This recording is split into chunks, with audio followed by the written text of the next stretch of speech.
Hi, folks. Thank you so much for joining us today. We have a great guest today, Charlie Lownes.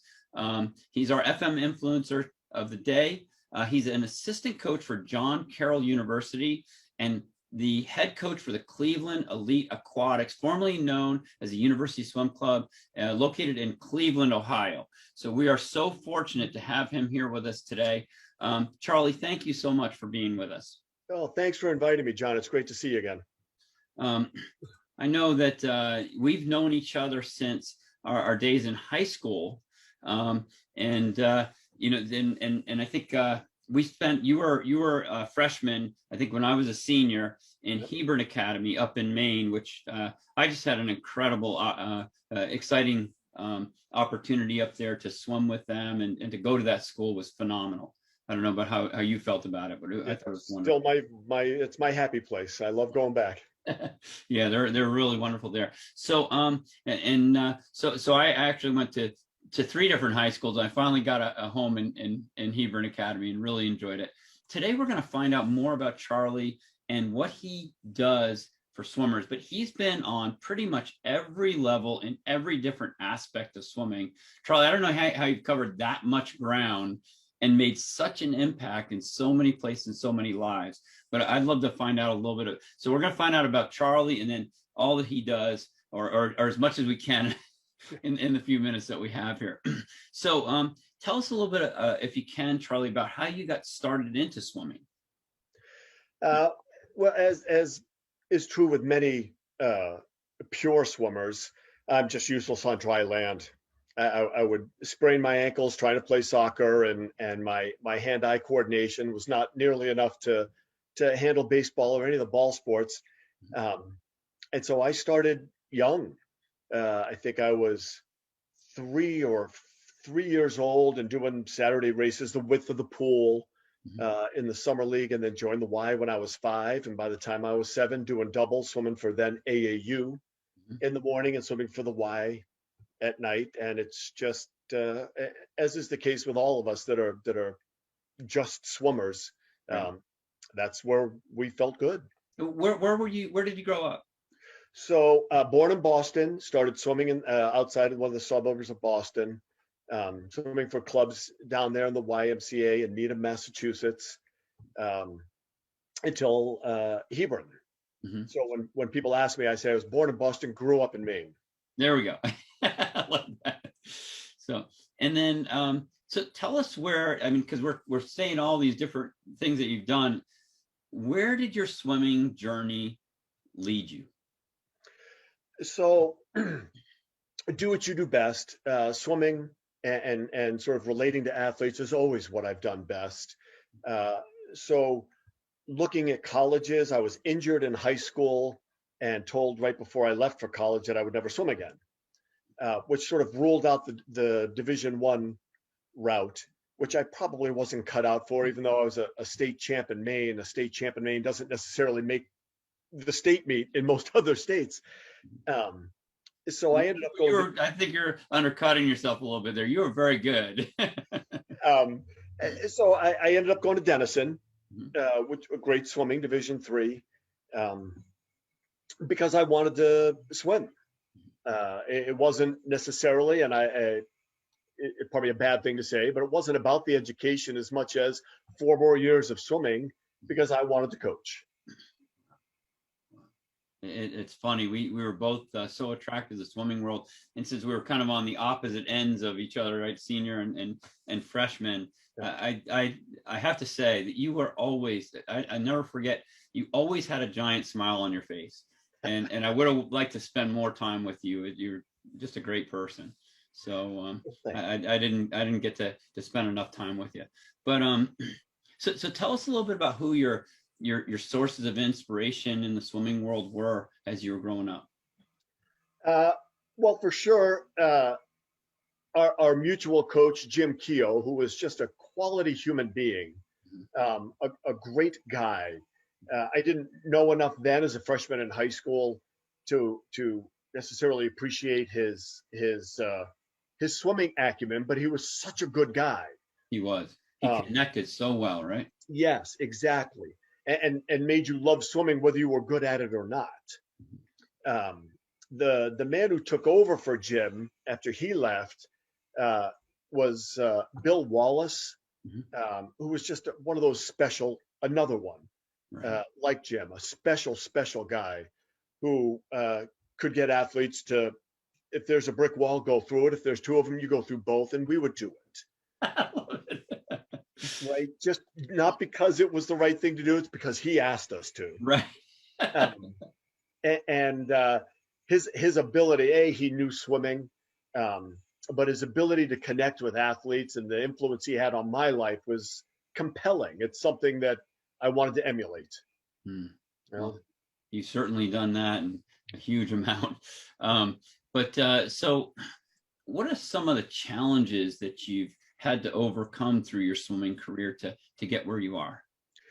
Well, the main one was that I said I got injured in high school, and I'm sure it was just a congenital thing.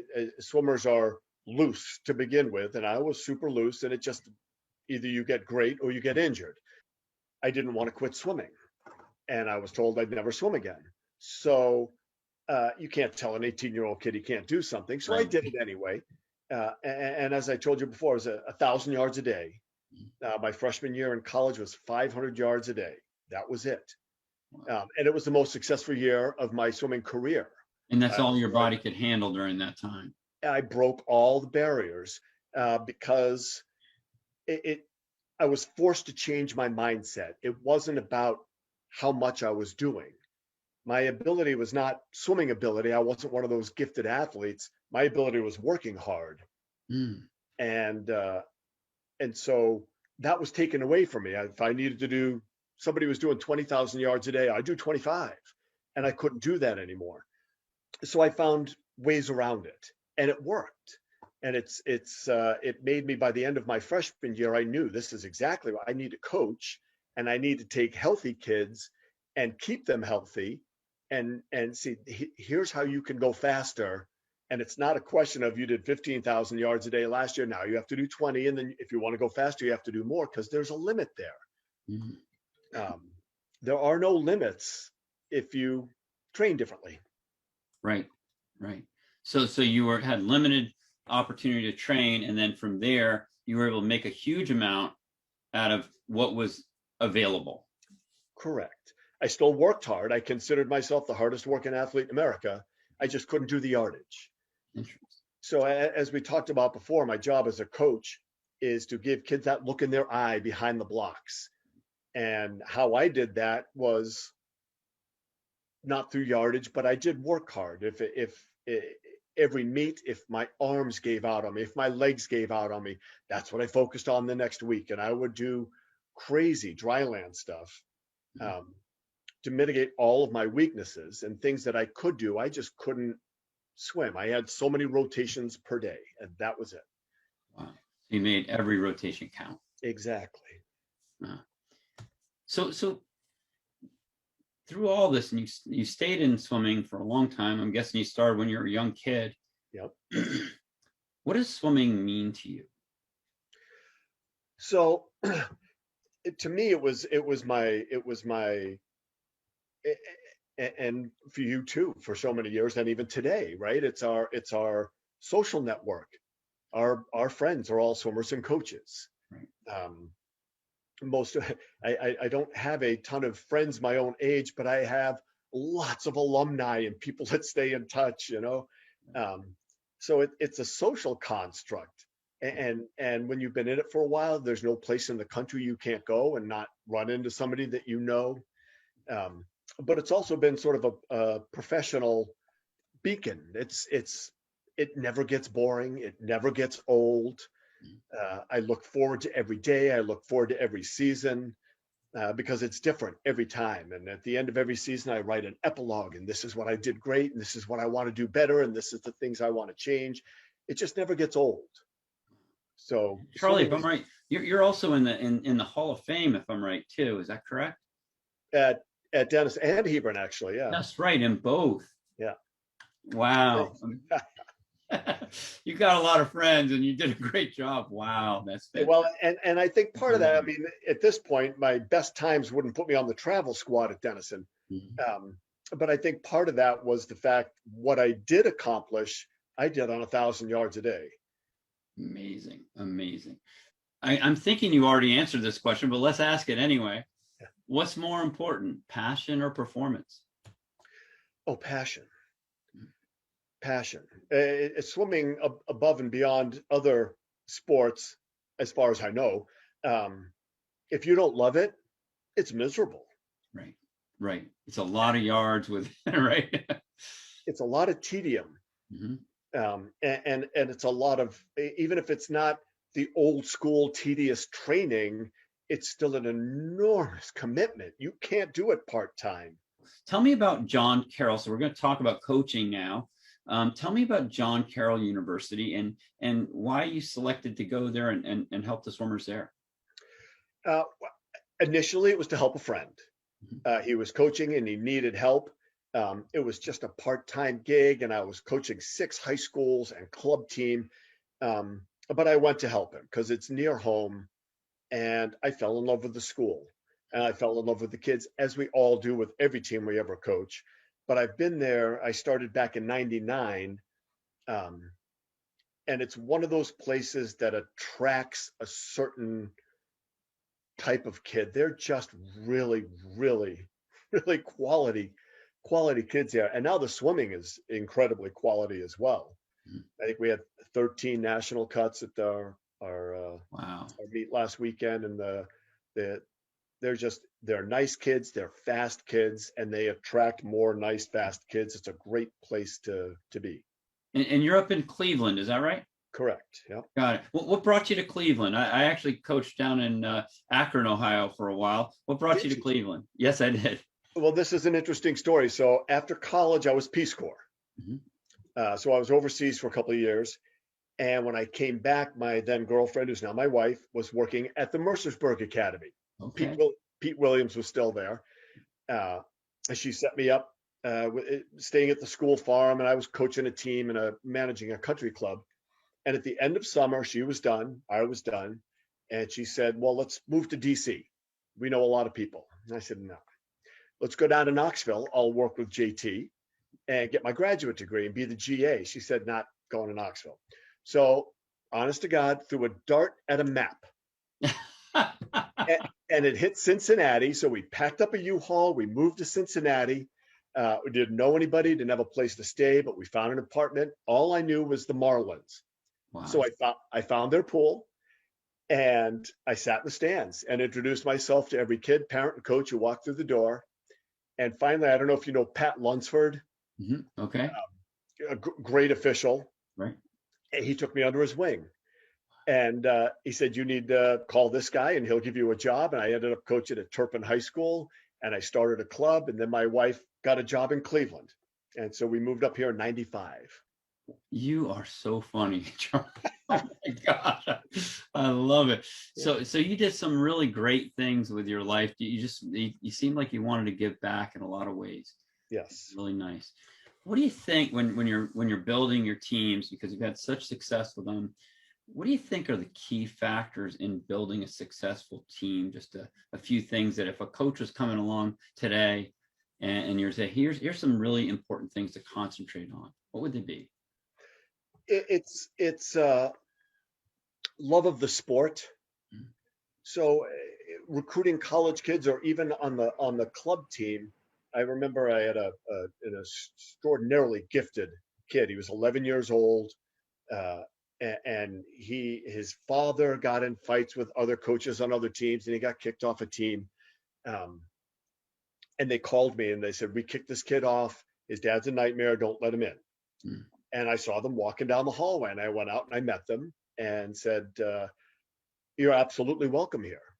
But you got to understand, I don't make a lot of money, but I skip to work every day. I can't afford to let anything or anyone interfere with that. And he said, I totally understand.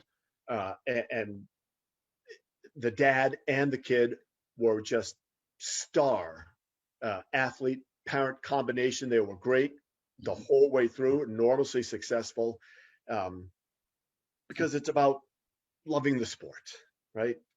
You got to have kids that are there for the sport and for each other. When they take care of each other, it's a much, much better environment than those sort of mercenaries that are looking to, make a relay spot or make their national cut at all costs.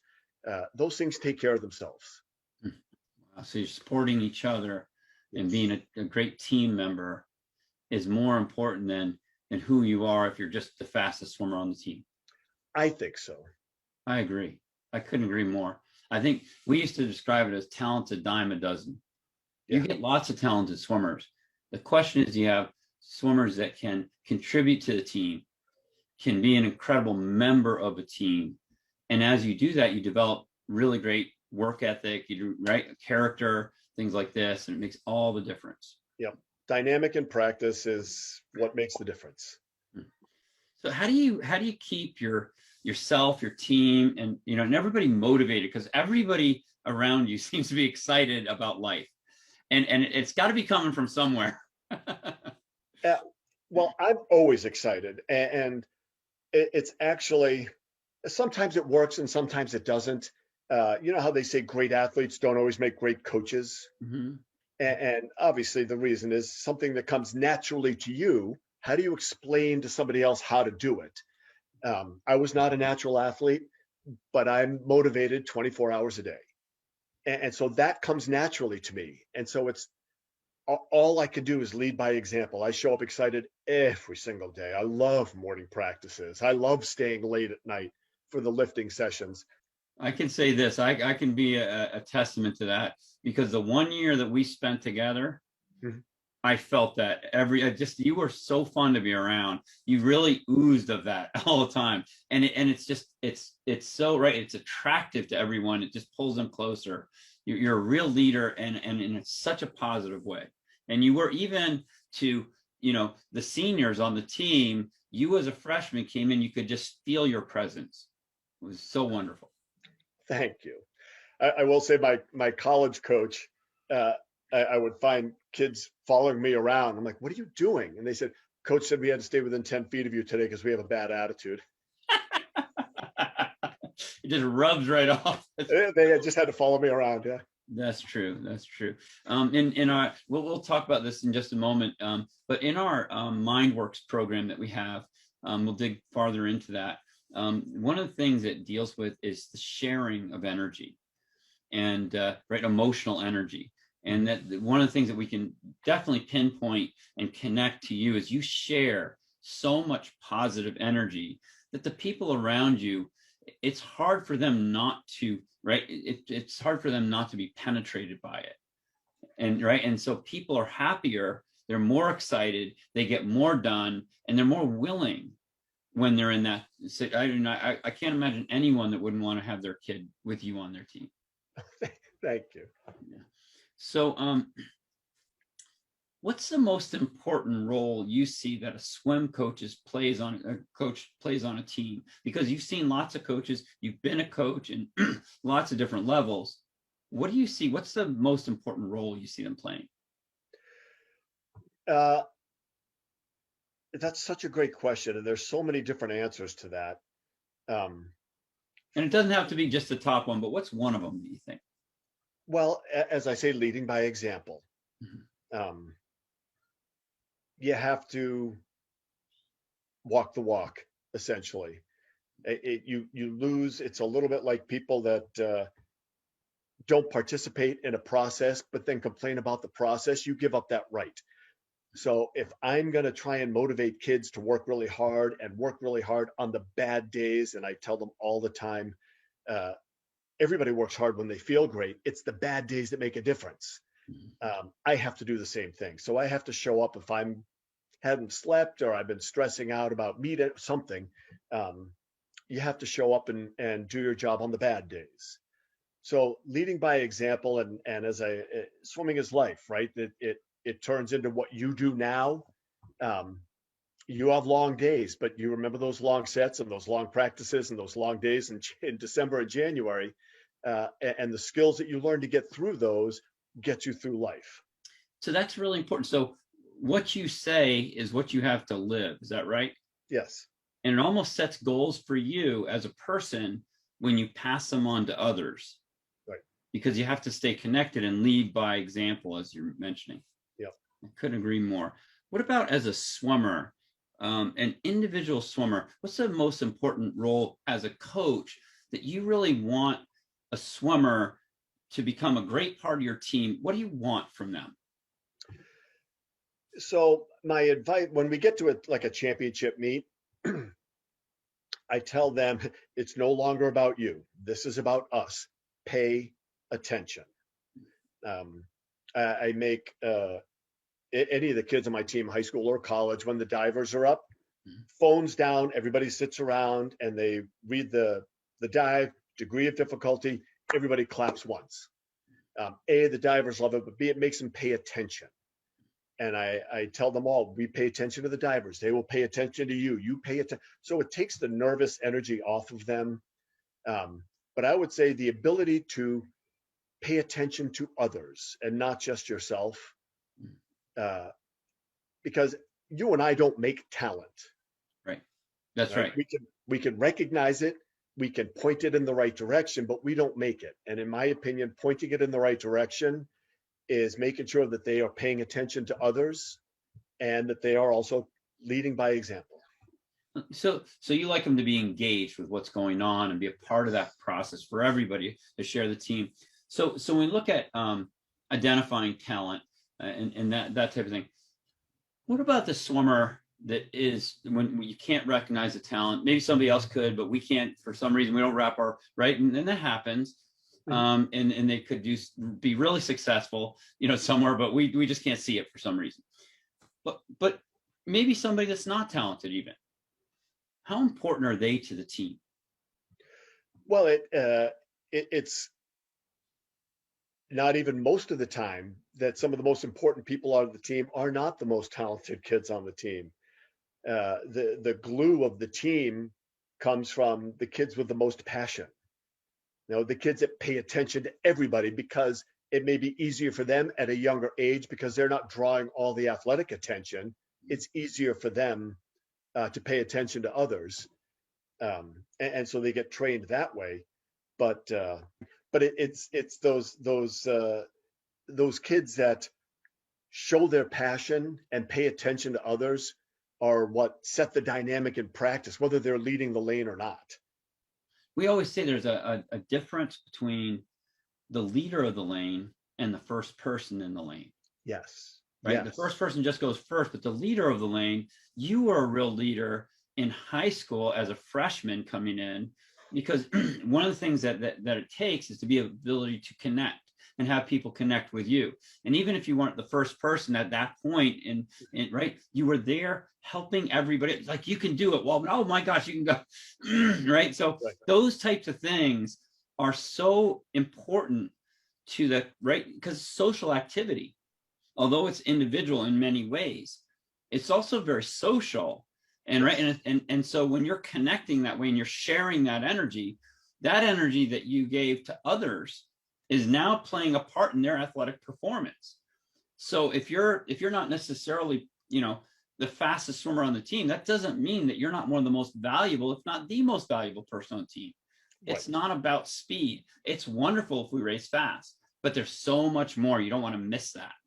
And that's the kid, whether they're talented or not, that even the most talented prima donnas on the team get fired up when that kid gets up on the blocks. Right. They get engaged. Yep, exactly. And those community members to us, we're hoping that our community members stay a lifetime. And it doesn't mean they have to be swimming the whole time, but they stay connected, they stay engaged, they stay in love with the sport of swimming and what it does for people. Yep. Not just making somebody fast, because if it was that, it would only be the few world record holders that would be important. And that's not the way it is here. We're going to go over, and I'm going to show you a quick, a little bit of information that we're going to share screen here. And we'll talk about that, these two slides that I have here. Okay, so we're going to start off with this one, kind of give you a reference to where each one of us sits and has been. So we have scientists and we have doctors in the sport, things like that are really gathering new information that is very valuable to our community, right? That it's like pulling that in. And the idea is to get it from the scientists, the important information, and select what's important. Because sometimes you have scientists and researchers, they're just doing research on all kinds of things, but they may not quite be applicable yet, or may never be applicable to making people, perform at higher levels, things like that. But so you have that level. And then fluid mechanics sits in this next level where we're an educational company. So what we do is take a look at the science and say, what important things are here that we can help people with, that we can get it down into the deck and into the water, right? And we kind of sift through that, trying to gather that great information, and then we present it in a real, like a visual way so everybody can see it. So we've got a unique way of showing people things. And so that's our step. We work with coaches, therefore, right, to teach them. And we also work with swimmers in the water, right, to make a difference in what they're doing. Actually, 89% of our swimmers in the last 32 years have gone on to swim in college.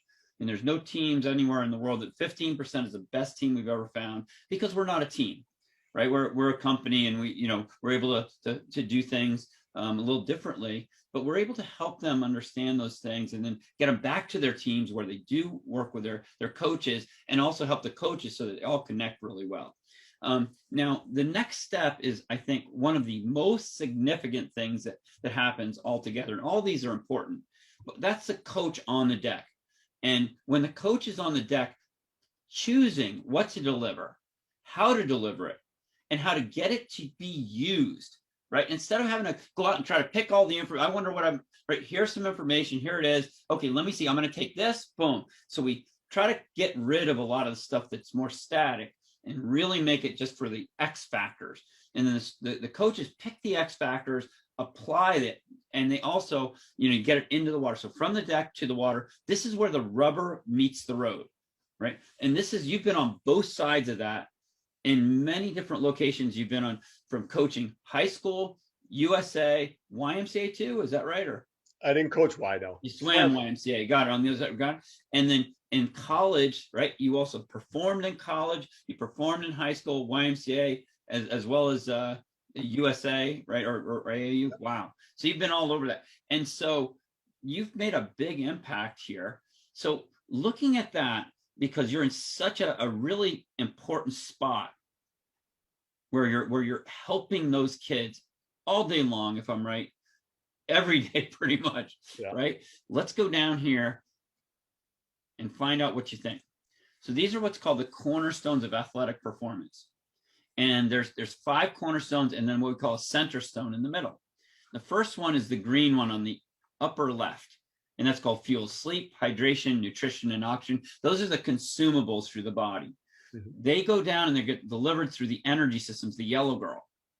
And that includes the endurance system, the speed, right, where you build speed, and where you have explosivity. So that fuel, that strawberry you ate yesterday, is going to be, flowing through one of these 3 energy systems, depending on if you're jumping off a block, if you're, doing an endurance swim, right, depending on what you're doing. Those are delivered, that energy is delivered to the muscle. The muscle then contracts around the bone, right? So it takes the energy, contracts around the bone. The bones are the blue guy up there, technique. That's a skeletal system and how it moves. So, right, that's obviously your efficiency, things like this. And then the bones get you to where you want to go. The whole question is, do you know where you want to go and how to get there? And that's the mind or the brain up here in the pink girl. Now, the synergy, how you put that all together, is also a major factor. Like, for instance, if you're racing, that would be synergy, how you put those all together. You'll use all of them. And we say something really hokey is you have to swim in a star. You can see the star here to be one, right? So you need all of them. And then another form of synergy is converting your age group swimming, your high school swimming into a college swimming career, possibly, right? And then after that, people go on to coach. They go on to, right? So we have a whole lifetime of activity for people, and they can enjoy their life and be in part of this community. Let me ask you a question. In your opinion, after all your experience, what would you say one of the major factors are here? Well, clearly the brain. as the saying goes, step one in getting what you want out of life is to decide what it is you want. Everything else follows after that. Got it.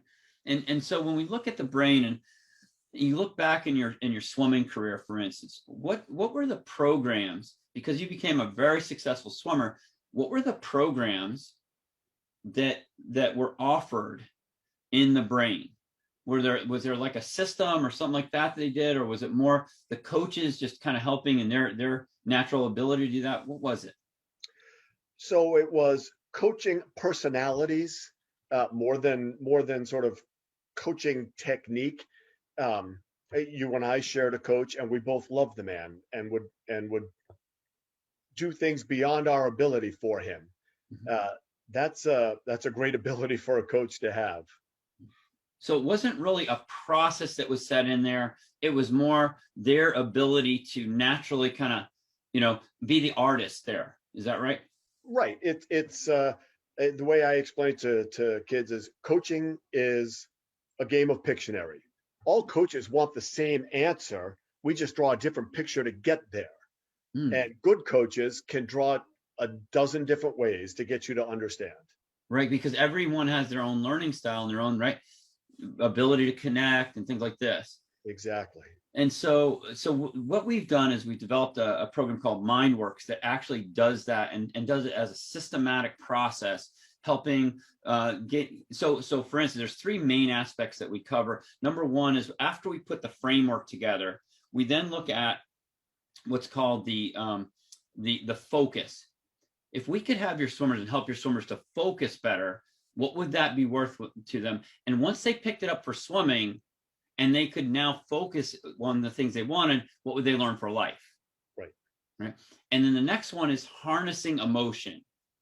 Now, to me, that's one of your huge geniuses, in my opinion. You've harnessed your own emotion and you're passing that on to the people around you. I felt it when you were a freshman, right? Everybody feels it with you. You're this tremendous artist of being able to harness your emotion and point it in the direction that you need to and get it to take you there. It's not that you don't have bad days, I'm guessing, but you deal with them differently. I would guess you are right. I've never been anybody else. Right. But it's very evident that you're happy so much at the time and you're enjoying your life. So harnessing emotion was a huge deal. We've built a systematic process so people understand what to do, how to do it with that. And then the same thing with progression. So if we could get somebody to progress at a faster rate because they understood how to progress, and how to progress, that's a big deal. So we look at focus, harnessing emotion, and making progress, because there's a lot of progress that's got to occur. And if you know how to progress faster, that's going to get you better chance to get there. You get that emotion behind it, pushing you, instead of somebody having a bad day and bumming around, right? I'm sure you're somebody that has seen that a million times where somebody's down and, oh, I didn't do what I wanted, I'm disappointed. Hey, you fall down, stand up. Yep. Right. And the next step, let's focus on what we need to. So that's what we've done with the brain program. I think it's really helpful to coaches that a lot of times we don't get that all through our process. We don't know what to do next with them, but we want to. And so that's the big deal. Okay, so I'm going to get out of here for a second. There we go. And so you've got a chance to work with our a little bit with our tools program on FM Fast Track. Yes. And just from your opinion, which ones did you see that might really be interesting to your athletes that you think might really help them? I like the animated sort of technique. I forget what it's called. Okay, sure. It's called FM animation. So you're right there. Yes. Absolutely. So it's right over here in our animations. And why do you like that so much? Well, as you say, everybody learns differently, but all of us have and I learned this because I had the opportunity to coach a blind girl on my team, and it made me a better coach because I realized how much of what we do is visually based. So for most athletes, this is just enormously helpful. Right. And so what you can do with this, you can see here, where they're getting their hand on the front of the pressure field, right?